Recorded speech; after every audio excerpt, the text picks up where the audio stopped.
بسم اللہ الرحمن الرحیم۔ معزز ناظرین و سامعین، السلام علیکم۔ تمام ناظرین کو مومنو اسٹوڈیو یوٹیوب چینل پر ویلکم کرتے ہیں۔ تمام ناظرین سے گزارش ہے کہ میرے اس چینل کو ضرور سبسکرائب کریں، جہاں پر احادیث، اسلامی تاریخی واقعات اور معلومات پر مبنی ویڈیوز اپلوڈ ہوتی ہیں۔ مفسرین بیان کرتے ہیں، جب جادوگروں نے سجدہ کیا تو انہیں جنت کے محلات نظر آئے جو ان کے لیے مزین کیے گئے اور سجائے سنوارے جا رہے تھے، اس لیے ان پر فرعون کی دھمکیوں کا کوئی اثر نہ ہوا۔ جب فرعون نے دیکھا کہ یہ جادوگر مسلمان ہو گئے ہیں، جس کی وجہ سے عوام کی نظروں میں حضرت موسیٰ و ہارون علیہ السلام کے قدر و منزلت میں بیش بہا اضافہ ہو گیا ہے، تو وہ گھبرا گیا، اس کی عقل پر پردہ پڑ گیا۔ چنانچہ اس نے اللہ کی راہ سے روکنے کے لیے مکر و فریب کا سہارا لیا اور لوگوں کے سامنے جادوگروں کو مخاطب کر کے کہا، کیا میری اجازت سے پہلے ہی تم اس پر ایمان لے آئے؟ تم نے میری ہدایت کے سامنے اتنے بھیانک جرم کا ارتکاب کیا اور مجھ سے پوچھا بھی نہیں۔ پھر وہ بہت گرجا برسا، بہت دھمکیاں دیں اور سفید جھوٹ بولتے ہوئے کہا، یقیناً یہی تمہارا وہ بڑا بزرگ ہے جس نے تم سب کو جادو سکھایا ہے۔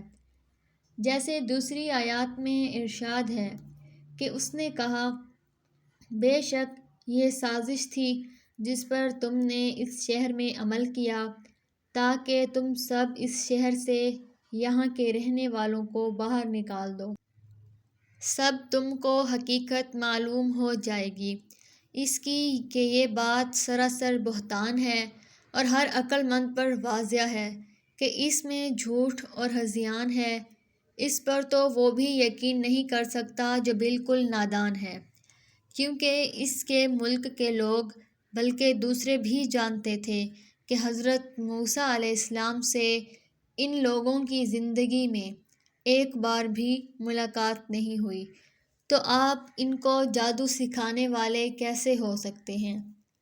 پھر انہیں حضرت موسیٰ علیہ السلام نے تو جمع نہیں کیا، نہ آپ کو ان کے جمع ہونے کی خبر تھی، بلکہ فرعون نے انہیں خود بلایا تھا اور انہیں دور نزدیک سے، مصر کے اطراف و انکار سے، شہروں سے اور دیہات سے حاضر کرایا تھا۔ ساری عوام کے سامنے فرعون کو زبردست ہضمیت کا مزہ چکھنا پڑا۔ جبکہ اس کے بلائے ہوئے جادوگر مسلمان ہو گئے تو وہ غصے سے پاگل ہو گیا اور مسلمانوں کو شدید سزا کی دھمکیاں دینے لگا۔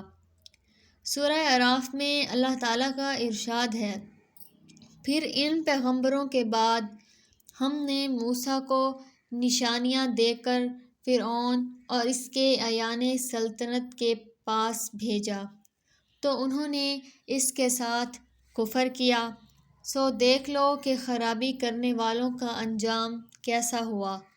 اور موسیٰ نے کہا، اے فرعون، میں رب العالمین کا پیغمبر ہوں، مجھ پر واجب ہے کہ اللہ کی طرف سے جو کچھ کہوں سچ ہی کہوں، نہیں تمہارے پاس تمہارے پروردگار کی طرف سے نشانی لے کر آیا ہوں، لہٰذا بنی اسرائیل کو میرے ساتھ جانے کی رخصت دو۔ فرعون نے کہا کہ تم جو نشانی لے کر آئے ہو اگر سچے ہو تو لاؤ دکھاؤ وہ نشانی۔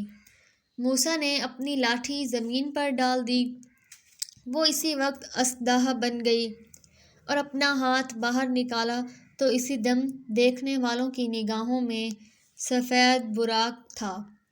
پھر قوم فرعون میں جو سردار تھے وہ کہنے لگے کہ یہ بڑا ماہر جادوگر ہے، اس کا ارادہ یہ ہے کہ تم کو تمہارے ملک سے نکال دے، بھلا تمہاری کیا صلاح ہے؟